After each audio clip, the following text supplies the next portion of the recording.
we'll call this Revenue Committee meeting to order. And today we're going to talk about House Bill 282. We're not going to discuss House Bill 123 in gross today. We got some problems we got to take care of before we bring that out. And with that, Donna, you want to call the roll? Roll call for Senate Revenue. Senator Case. Present. Senator French. Here. Senator Ide. Here. Senator Pappas. Here. Chairman McEwen. Here. All present, Mr. Chairman. All right.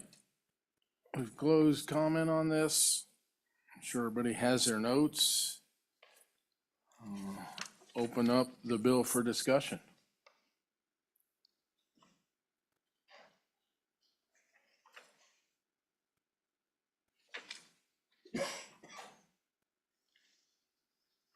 Or questions?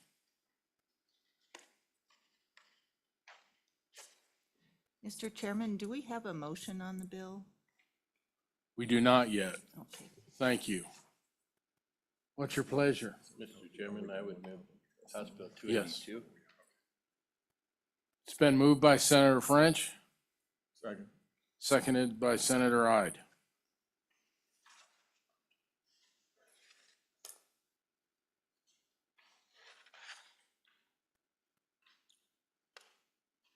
I really don't want to go through the bill all 20 pages one at a time, unless you guys think we need to. I sure don't. I don't think I'll vote for that. Does anybody have any amendments for it?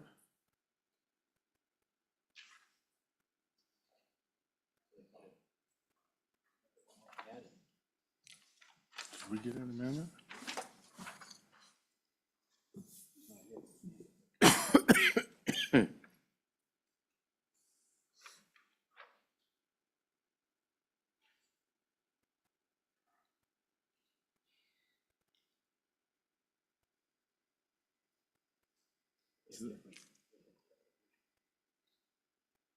I think, committee, if I'm reading this amendment right, the only change into it is that to a house of not more than 3 families, and it did say 4.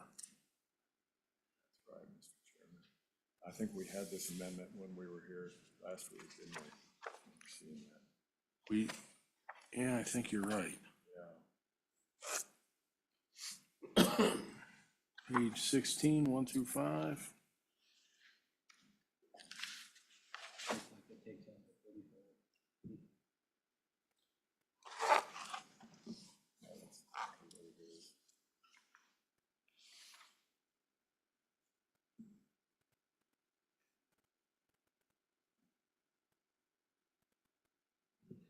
Mr. Chairman, Senator French.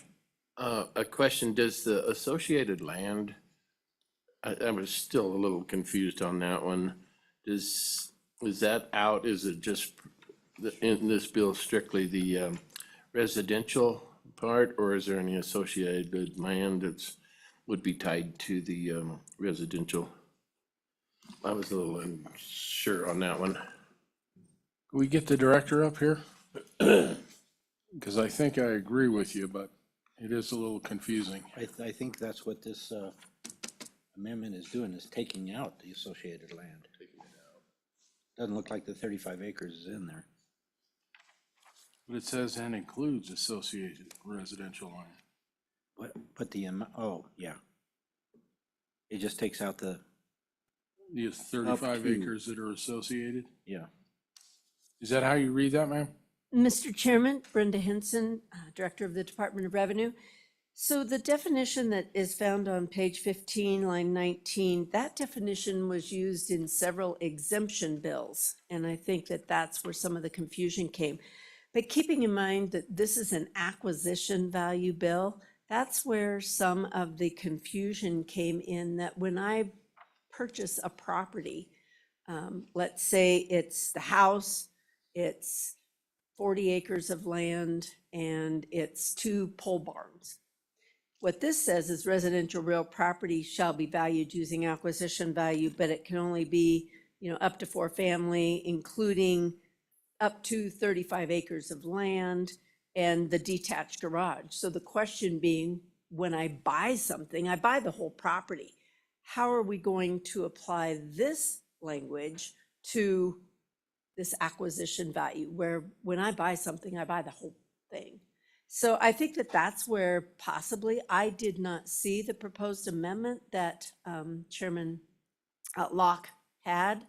But I think that that's why he was wanting to change it to 3, because that follows along with the language that is currently going through to define what is residential for Amendment A purposes, and then eliminate this discussion of just up to 35 acres, because what would you do with the rest of the land?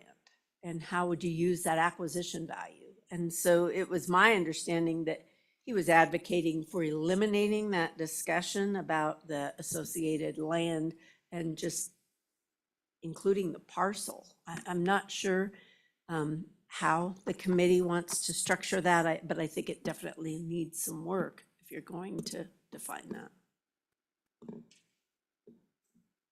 I'd move the amendment, but we're on the bill right now. Tell me if. No, we're on the amendment. Okay, You want to move the I'll amendment? move the amendment. The amendment's been moved Second. and seconded by Senator French.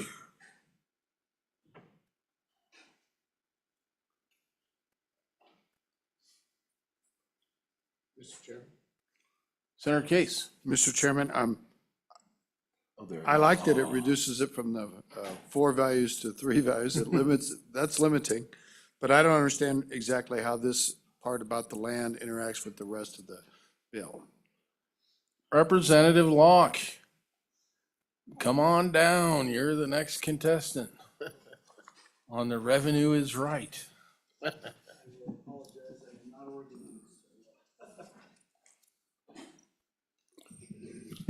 Senator French. Mr. Chairman, as soon as the representative gets settled in there, I have a question. I'm uncertain on the land or you got the residential. Is it up to 35 acres of land or no land or 10 acres in outbuilding? I mean, I'm still a little confused there, Representative. And we're on the amendment, Representative Locke.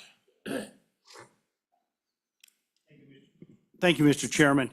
So I'm actually, what I was doing with that, and I'm sorry, I'm getting to the right place, but what the attempt with this amendment, you guys, this committee saw that in the original text, we've kind of gone back and forth. Several of the bills that have come out this year have had that 35-acre text. And what we found on several occasions is that that 4-family 35-acre text is not consistent with what there kind of exists in statute, and we're trying to get some consistency. So this amendment specifically was an attempt to bring that residential property definition more consistent with what the department has recommended that we do, to make it consistent with several of the other bills that are in place, some of the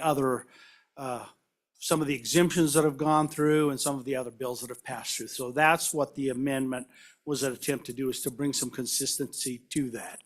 And as I looked through the bill, I realized that was a section I probably should have amended previously, and I at least wanted to propose that to this committee. So in the simplest of terms, what does this mean for land now? Is it Thank you, in, Mr. is it out? What's in, what's out? Thank you, Mr. Chairman. The land is in, but what this does is it talks about the associated land, residential land, rather than trying to come up with a specific, the way this has been described on several occasions was this whole 35-acre issue. The way that it works down at the assessor level, sorry, let me back up just a second. I'm sorry, I'm sort of scrambling from, our floor was a little late. I'm sorry about that, committee. I do apologize. But what this does is, at the local level, the assessors go in and they take a look at the land, and let's just take a ranch or a farm as we said here, they take a look at that and they say, oh, there's a process they go through where they say, oh, this 1 or 2 or 5 acres would be associated with a residential land where this land would be ag, or in other cases where this land would be commercial, for example. Ag might be the easiest example to use. So putting a specific 35 acres on this proposed an issue, and what several of the assessors have discussed is the fact that, well, wait a minute, what if I have in my system today, let's say I did 40 acres, as I attached 40 acres as residential land, how does this affect that? The attempt was to take that specific out and let the local assessors deal with that process, whether that's just this lot, whether that's 5 acres or 10 acres. Let the county assessors address that more locally, and that way they can say, this is the residential land associated with the house, and this is the ag land associated with, in the bigger picture. That's what the amendment is an attempt to do. So theoretically, I could have 100 acres exempt or 5 acres, depending on how the assessor sees it. That's my understanding, Okay. Mr. Chairman. Yes. Go ahead, Senator French. Thank you, Mr. Chairman. Representative, as the director has mentioned a couple times, does it include, like when a residential and associated land, whether it's 5 acres, 20 acres, does it include all outbuildings, all other improvements to that? Or is it just strictly the residents and some associated land? Does it include that, as the director had brought up several times, the shed, the horse barn out there, the whatever?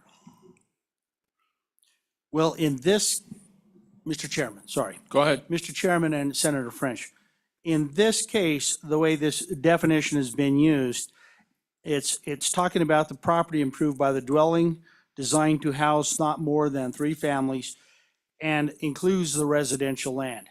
The outbuildings specifically, I must confess, I don't know exactly how this connects those outbuildings, but for example, it is my understanding of the way they use that when they talk about residential land improvements, that is supposed to include the house and residential associated buildings. That's my understanding. But I would probably have to defer that more detailed discussion to the department, because it's my understanding that the way they do that is, for example, the improved land, the way they calculate it, and maybe that is better to let them explain that, but it's my understanding that when they talk about the improvements on the land, that includes, in some cases, the house, the structures associated with a residential, but there are cases where some of the structures are not considered part of the residential, but I'll defer to the experts. Thank you, Mr. Chairman. Director Henson, please. Mr. Chairman, so I think where the hurdle is, this bill is not an exemption bill. There is no portion of this bill that is telling an assessor the house, the associated residential land, a detached garage. There's no portion of this bill that's saying something's going to be exempt. What this definition relates to is what property should be valued using acquisition value and be valued using this historical information that we've got on in the bill. And outside of that, we're going to continue to value just like we always have. So this truly is giving guidance to those that administer the tax, which parcels are eligible to be valued at acquisition value. And that's why there's a question about how do we administer that when the majority of parcels, and when I say the majority, I just think to your friends, your family. Do they have a house? Do they have land? Do they have a shed? Because now the shed isn't included in this definition as it sits, but when they bought that property, they paid X dollars for the entire parcel. That's what we're trying to get to with this bill. It has nothing to do with which pieces of the property qualify for an exemption. Oh, I'm gonna hate myself for asking this question.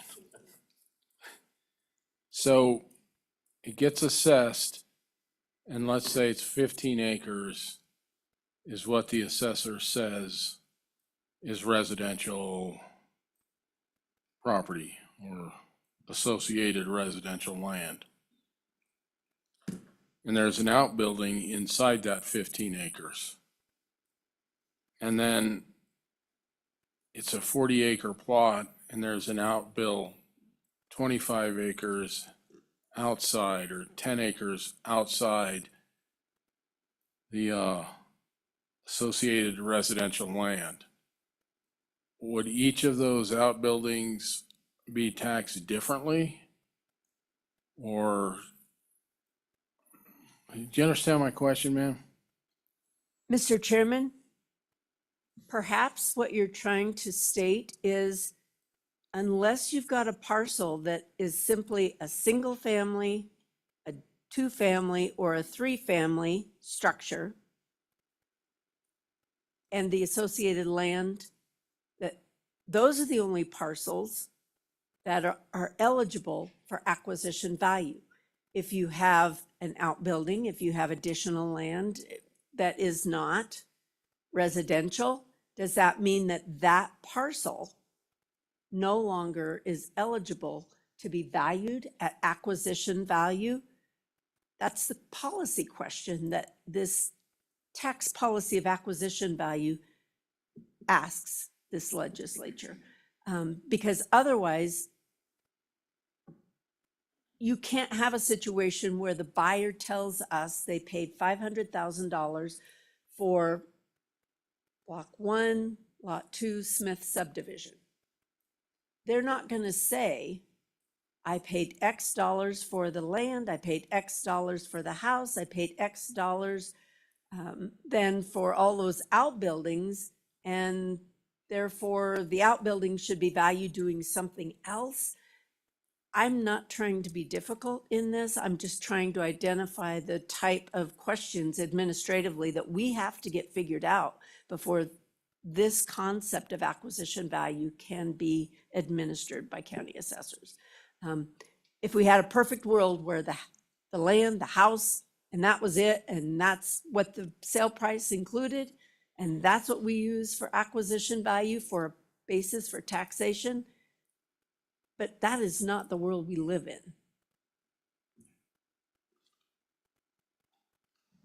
Senator Ide. Thank you, Mr. Chairman, Director, Representative Locke. Yeah, all good conversation here. I'm learning as we go too. But so, for instance, my home is on agriculture land, and they dissect out 1 acre for, you know, residential property tax purposes, and everything outside of that 1 acre is still ag. You know, taxed is ag property. I've got outbuildings on there too. So what you're explaining is those outbuildings, and they're a ways away. They're not real close. They're not anywhere near the 1 acre that the house sits on. So those would essentially just be taxed as they have been in the past on the value that those are at, and then they would be just under the CAMA system, effectively left there under that scenario. Thank you, Mr. Chairman. Mr. Chairman, Senator Ide, assessors will have to value every parcel in the state, just as they always have. What we're trying to identify here is what is the trigger that is pulled when that property sells. And when that property sells and we've got a sale price that's reported,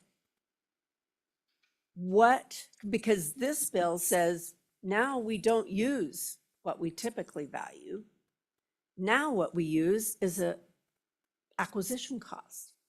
Now, when you bought that parcel It included all that agricultural land, the pole barns, the house.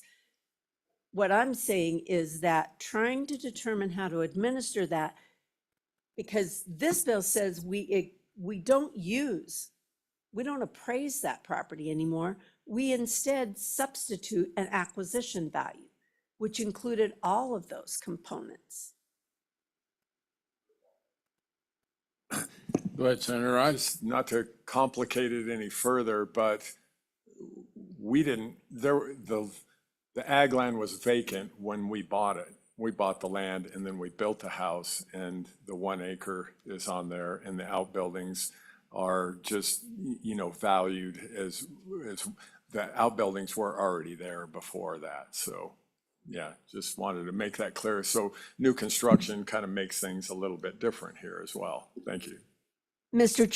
Chairman, Senator Ide, you're right. There's some discussion in the bill about what we do with new construction. But this bill goes into effect in 2026. So what I would encourage you to do is take your property at the point that it would sell. How do you envision the basis for property taxation being determined? Will it still require that the rangeland be valued based on productivity and those outbuildings be based on a replacement cost new, less depreciation, and then somehow turn our attention to this residential piece to somehow dissect out of this purchase price, when you sell it to someone else, what's the value that will be placed as a basis for property taxation going forward when you really sold the whole parcel? I hope that helps. Representative Locke, do you have anything to add? Thank you, Mr. Chairman and committee. And I don't know if this will make it clearer or less clear, but the intent here, as I mentioned before, was to focus on the residential component of the property. That's the residential real property. So that was the intent here. And if the verbiage does not properly cover it in this paragraph, the intent is to associate, is to deal, and I could see where the verbiage of this amendment could potentially change. But the objective of this was to capture the residential house structures that were associated with the residence and the land. That's what it was targeted to do. In the case where there's some additional piece of land that is ag, for example, the intent was not to roll that in. There's no doubt that moving to a process like this requires that additional promulgation of rules, as we kind of cover in section 2. I attempted to cover a wide range of cases, the new construction being one. At least I gave some high-level guidance, but certainly the department would have to promulgate some rules to bring some clarity to that. So hopefully that makes it a little clearer what I was targeting with this. And again, if language to cover residential related outbuildings, for example, was necessary in this definition, that could be. That being said, it is the residential real property buildings and associated land that I was targeting with the bill. That is all it's attempted to cover. Any other questions? Guess we will vote on the amendment. All those in favor, say aye. Aye. Aye. Opposed? That amendment has passed. Now we're back on the bill.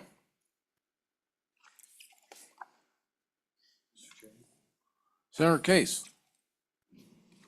Mr. Chairman, I would speak against this bill. And I think this is irresponsible and chaotic for the legislature to try to pretend like this meets the constitutional test here. It's just so clear. Article 15, Section 11, uniformity of assessment required. All property except, as in this construction otherwise provided, shall be uniformly valued at its full value. This undoes that. This just destroys that. There's no uniformity. It depends on when you bought the property. People with the exact same house, same situation, they're gonna be paying different amounts of property tax depending on when the house changed hands. It's an administrative nightmare. It leaves,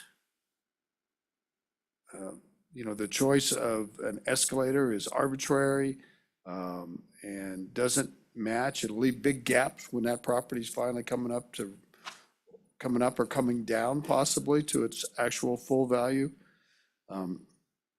It is something that people do not understand the Constitution are going to support, and I realize constituents think this is fair. To them, it sounds eminently fair, but it's not fair and it's not constitutional.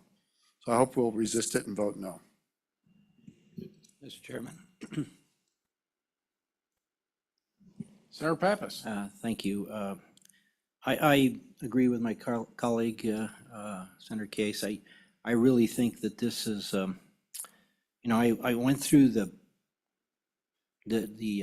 interim when we talked about acquisition value, and we certainly came away from there not pushing towards an acquisition value system. I mean, this is a huge change. And to have a private bill come here without an interim topic or even a task force to change our entire way that we value property taxes, from a fair market value to an acquisition value, I think is really ill-advised at this point.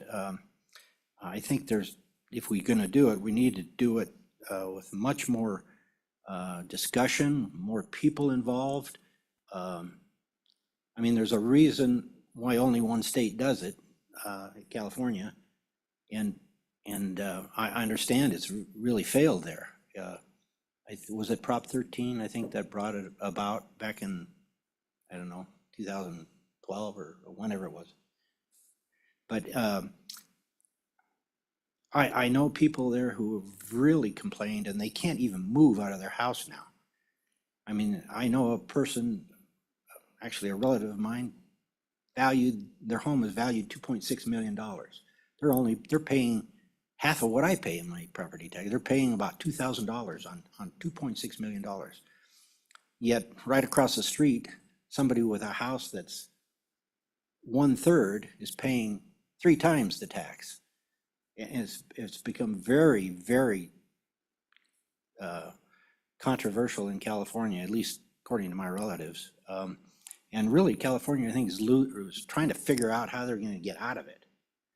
I really think that without a lot more study, it would be imprudent for us to go this way. I think there are going to be very serious consequences that we don't even know right now.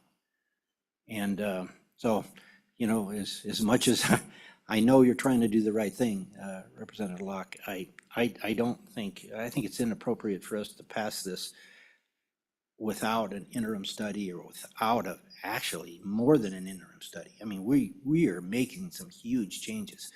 I think it needs to be looked at by a task force or something more than just a private bill in a general session. So I'll be no on this just because it's, to me, unwise.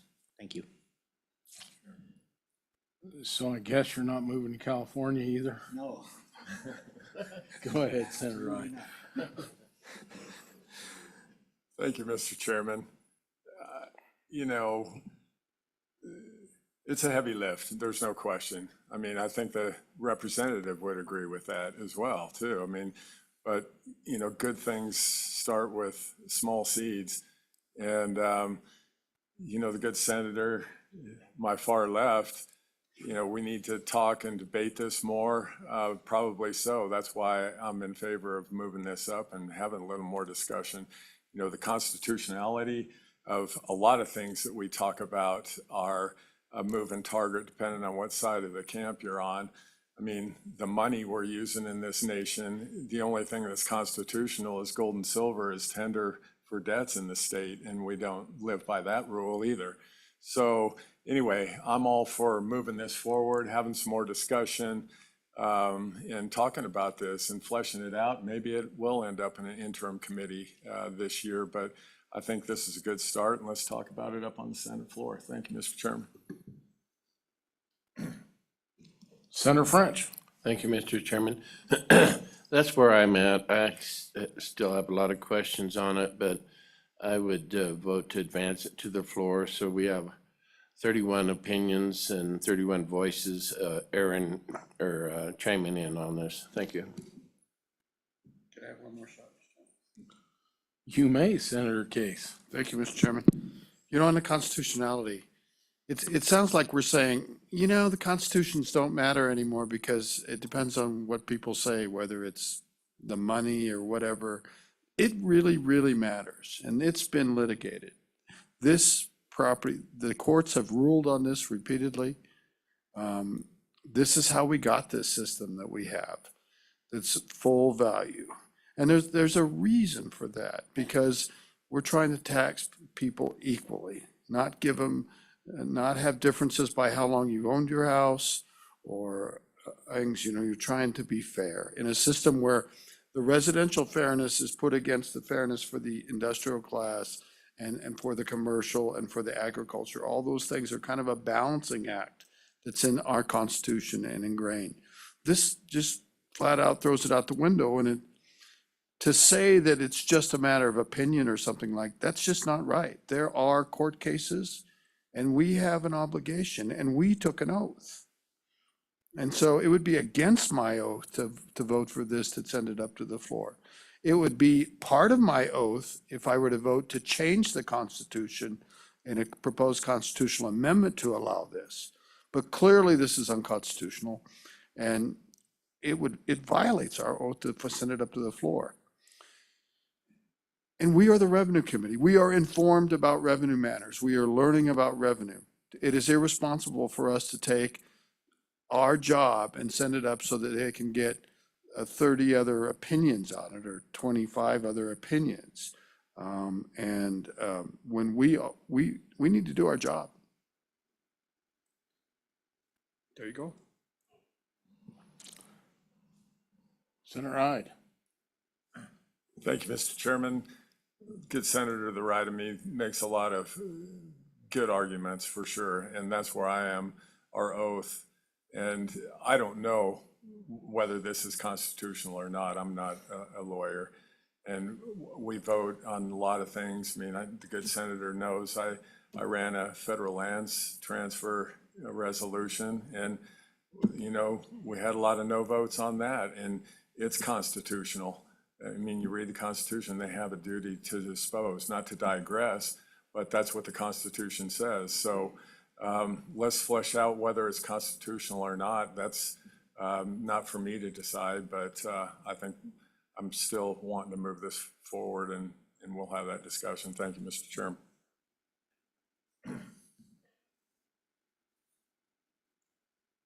Sensing you're ready for the vote. Donna, you want to call the roll, please? This is a roll call vote on House Bill 282 as amended, property tax acquisition value. Senator Case, No. Senator French, Aye. Senator Ide, Aye. Senator Pappas. No. Chairman McEwen. Aye. We have 3 aye and 2 no, Mr. Chairman. House Bill 282 has passed the committee and will head up to the floor. And with that, we will adjourn.